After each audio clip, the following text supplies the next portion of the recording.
कारवाई केली की कर्मचाऱ्यांना आवडत नाही, की बदल्या केल्या की त्यांना आवडत नाही, मग ते काय मॅटमध्ये जातील, इकडे जातील, या सगळ्या सेटअपमध्ये हे तुम्हाला चॅलेंज असं कधी फेस झालं आहे? तुम्ही मग याच डिपार्टमेंटमध्ये नाही, इतर वेळी तुम्ही काम करता नाही बघा, की तुमचं कमिटमेंट ठीक आहे, पण तेवढंच कमिटमेंट टीमचंही पाहिजे ना, तरच ते काम होऊ शकेल. That is where the leadership counts, leadership matters. तिथंच लिडरशिप मॅटर करत असते.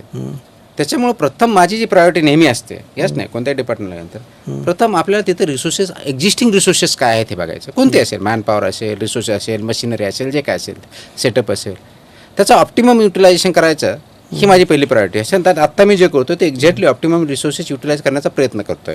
अजून ते ऑप्टिमम लेवलला आलेलं नाही, अजून याच्यामध्ये बरीच ग्रोथ होऊ शकते. अजून म्हणजे 15,000च्याही वर जाऊ शकतो. बिलकुल जाऊ शकतो, बिलकुल जाऊ शकतो, काही अडचण नाही. त्याच्यामध्ये टेक्नॉलॉजीचा वापर कसा करता येईल हे बघायचं आहे. जसं कंप्लेनच्या बाबतीत म्हटलं, लोकांना कंप्लेन करण्यासाठी इझी प्लॅटफॉर्म ॲक्सेस केला. जसं मी सांगितलं की 3 आठवड्याच्या मध्ये जर 2800 कंप्लेंट असतील तर किती होईल. मध्ये मॅम मेल दिले होते आणि फोन, मी याचं कॅल्क्युलेशन केलं 25 मेपासून 31 जुलैपर्यंत टोटल कंप्लेंट किती आले असेल आपल्याकडे वेगळ्या माध्यमातून. त्याच्यातलं काही तथ्यांश असेल, काही नसेल. Email, toll free number, phone calls, text messages, WhatsApp आणि आता जे कंप्लेंट पोर्टल केलं, ह्या सगळ्याचा मी काउंट केला तर शॉकिंग नंबर आहे. 25 मेपासून 31 जुलैपर्यंत 10,000पेक्षा जास्त कंप्लेंट आले. बापरे, 10,000 हा आकडा आहे. बापरे. जनरल काही कंप्लेंट अजूनही येतात की बाबा इथं आम्हाला अस्वच्छता सगळ्याच हॉटेलमध्ये सापडते. आता दिस बिकम्स जनरल. हो, त्याच्यामध्ये आम्ही अधिकाऱ्यांना सांगितले की अशी जनरल असेल तर त्याच्यावरती उत्तर एवढं द्यायचं की तुम्ही स्पेसिफिक कंप्लेंट द्या, त्याच्यावरती या अजून आपल्याला काही करता येईल.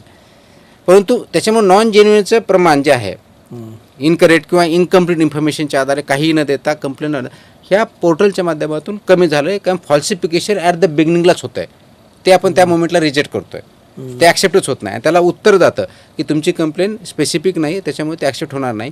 किंवा अशाही काही कंप्लेंट प्रयत्न करतात लोक दुसऱ्या डिपार्टमेंटच्या. त्यासाठी तुम्ही काय फोटो काय पुरावे मागता की तुम्ही त्याच्यामध्ये दाखला आपला फोटो टाकता येतो, व्हिडिओ टाकता येतं. लोकेशन कंपल्सरी केलं कारण तुम्ही कंप्लेंट करताय तिकडचे आणि तुम्ही आहात इथले. पण अनोनिमस म्हणजे असं हां, पण त्याच्यामध्ये सांगतो, त्याच्यामध्ये जो नंबर येतो मोबाईलचा तो आम्ही मास्क करतो. तो अधिकाऱ्याकडे जातो, त्याला नंबर पण माहीत नसतो. अच्छा. सो काय होतं म्हणजे समजा अनोनिमस म्हणजे ती जो अधिकारी तपासतो, वाटेल ना, एखाद्याची कंप्लेंट केली, तक्रार मला जो अधिकारी आहे त्याच्यापर्यंत हे डिटेल जात नाहीत, अधिकाऱ्यापर्यंत जात नाही. नाही. ज्याची तक्रार आहे त्याला कळण्याचा मार्ग करतो ते फक्त मला बघता येतं. आणि दुकानदारालाही बघतात ज्याच्याबद्दल तक्रार आहे की माझी कोणी तक्रार केली नाही, त्याच्याकडे जाण्याचं काही कारण नाही. कंप्लेंट तर फक्त अधिकाऱ्याकडे जाणार आहे, दुकानदाराकडे जाण्याचं काही. दुकानदाराकडे बिनदिक्कतपणे कंप्लेंट करू शकतो, बिलकुल करू शकतो. त्यांच्या फक्त जेन्युइन कंप्लेंट पाहिजे, जेन्युइन कंप्लेंट. बिलकुल. सोशल मीडियाच्या काळात ना खूप व्हिडिओज व्हायरल होतात. म्हणजे तुम्हाला आता एक व्हिडिओ दाखवणार आहे मी, ते महाराष्ट्रातले नाही व्हिडिओ ते, पण तरी असे व्हिडिओज खूप व्हायरल होत असतात आणि त्याच्यामुळे जनतेच्या मनात खूप भीती असते. आणि सोशल मीडियामधले जेन्युइनिटी तपासा. नाही, आता हे 2 व्हिडिओ तुम्हाला दाखवतो, वेगवेगळे व्हिडिओ आहेत खरं तर. व्हिडिओ बघूया. आता हा व्हिडिओ मधल्या काळात खूप व्हायरल झाला होता, मी अनेक वेळेस बघितला. याची जेन्युइनिटी काय आहे? हां, how do know it is genuine म्हणून. कारण आपण कोणत्याही सोशल मीडिया, कोणत्याही मीडिया बघताना आपण हा एक बघा, हा हे फरसाण खूप याच्या फॅक्टरीज आहेत. मुंबईत तुम्हाला सांगतो, याचं ना लोकेशन दिसतंय तिथं, याचं ना नाव दिसतंय, याचं काही दिसत नाही, तर याच्यावरती आपण कसं समजायचं? पण हे रॅम्पंट आहे ना. तुम्हाला माहिती आहे मुंबईत म्हणजे काय काय नाव बेकरी असेल तिथे पाव बनवतात पायाने. जोपर्यंत स्पेसिफिक इन्फॉर्मेशन येणार नाही तर याच्या आधारे आपण काय करणं अपेक्षित आहे? त्याच्यामुळे कंप्लेंट करताना असे येतात ना, पण जोपर्यंत आपल्याला त्याचं लोकेशन, त्याचं नाव, त्याचं एक्झॅक्टली फॉल्ट काय हे कळत नाही, तोपर्यंत त्याच्या आधी जनरलाइज आपण कुठे शोधणार त्याला? पण तुमच्या माहितीत असे आता असं म्हणजे फरसाण कुठेही बनतं आजकाल. कोणी 4 खोलीमध्ये भिंती घेतात, तिथे पसरवून टाकतील फरसाण, किंवा ते जसं मी बेकरीचं उदाहरण माहिती आली तर आपण कारवाई करतो. पण तुमच्या माहितीत असे असतात की हा प्रकार आहे रॅम्पंट आहे, विशेष करून असं म्हटलं की रॅम्पंट म्हणजे असे काही सापडतात ना. अच्छा. विदाउट लायसन्स चालता येत नाही, आपण 10 लाखापर्यंत दंड करू शकतो. विदाउट लायसन्स कुणी असा बिझनेस केला 10 लाख, हो 10 लाखापर्यंत दंड आहे त्याला, राईट. त्याच्यानंतर जर अनसेफ फूड तयार करत असेल आणि फूड अप्रूव्ह झालं की अनसेफ फूडच्या बाबतीत, आणि ती ह्युमन हेल्थला जर म्हणजे इंजर होत असेल, लाईफ इम्प्रिझनमेंटची पनिशमेंट आहे. बापरे. प्रॉसिक्युशन करून आपण करू शकतो. तर त्याच्यामध्ये ऑफेन्सेस चांगले आहेत. आपण तिथपर्यंत जावं लागेल, ती प्रोसेस फॉलो करून त्याप्रमाणे सिद्ध करावं लागेल आणि त्याप्रमाणे कारवाई करावं लागेल. असेच म्हणजे आजकाल मला ह्याच्यावरच आठवलं की आजकाल ते ॲपवरनं जेवण मागवण्याचे प्रकार खूप ते हॉटेल्समधनं मागवले जातात, किंवा काय घरगुती काय क्लाउड किचनसुद्धा चालवतात. जसे बनवण्यासाठी नियम आहेत तसे पॅकेजिंगसाठी, डिलिव्हरीसाठी पण नियम आहेत ना. पॅकेजिंगचे नियम आहेत, डिलिव्हरीचे नियम आहेत, ब्रँडिंगचे नियम आहेत, ॲडव्हर्टायझिंगचे नियम आहेत. All these regulations are there. ते काय इम्प्लिमेंटेशन म्हणजे समजा मी जेवण मागवतोय कुठल्या ॲपवरनं वगैरे त्याच्यासाठी काय नियम त्याची आहेत? पूर्ण रिस्पॉन्सिबिलिटी तो फूड बिझनेस ऑपरेटर म्हणूनच ट्रीट केला जातो. अच्छा, म्हणजे समजा ते जे ॲप आहे ज्या कंपनीचं येस त्यांची रिस्पॉन्सिबिलिटी असेल, येस ॲब्सोल्युटली. त्यांनी फूड डिलिव्हर केलं म्हणजे फूडची सेफ्टी स्टँडर्ड्स त्यांनी बघायचे आहेत. बनवणारच नाही म्हणजे कुठून- बनवणारच आहेच, पण त्यांची पण ती जबाबदारी दोघांची आहे. त्यांचीही जबाबदारी की कुणाकडून आणलं, तो लायसन्स होता की नाही, त्यांनी पूर्णपणे बघितलं की नाही, यांचीही जबाबदारी आणि त्यांची आहे, दोघांची आहे. या विषयाला अजून हात घातला की नाही तुम्ही? चालू केलंय. काही दिवसात रिझल्ट दिसतील. पुढच्या वेळेस कदाचित ते फूड ॲग्रिगेटर पण तुमच्या रडारवरती येऊ शकतात किंवा ऑलरेडी आलेले आहेत, काही हिअरिंग पण झालेलं आहे, पुढच्या काही दिवसात रिझल्ट पण दिसेल. अच्छा, मग मोठ्या कंपन्यांची नाव येस असेल येस ॲब्सोल्युटली ॲब्सोल्युटली. तर तुम्ही काय या कंपन्या मोठ्या आहेत, तुम्ही मधल्या काळात अनेक मोठ्या मोठ्या कारवाया केल्या म्हणजे मुंबईतलं माझ्यासाठी कोणी मोठा आणि छोटा नाही, सगळे माझ्यासाठी फूड बिझनेस ऑपरेटर आहे. नाही, पण काय झालं ही नावं असलेली माणसं. आता मुंबईतलं एक आईस्क्रीम पार्लरवर तुम्ही कारवाई केली, ते अत्यंत पॉप्युलर आहे. त्याच्यावरती कारवाई केली. के रुस्तम नावाचा आईस्क्रीम, तिथं प्रचंड गर्दी असायची. मी स्वतः तिकडे अनेकदा गेलो असेल मुलांना. खाल्लं पण असेल. हो, खाल्लं गेलो म्हणजे खाल्लं असणारच ना. आईस्क्रीम बघायला थोडी जाणार तिकडे गर्दी.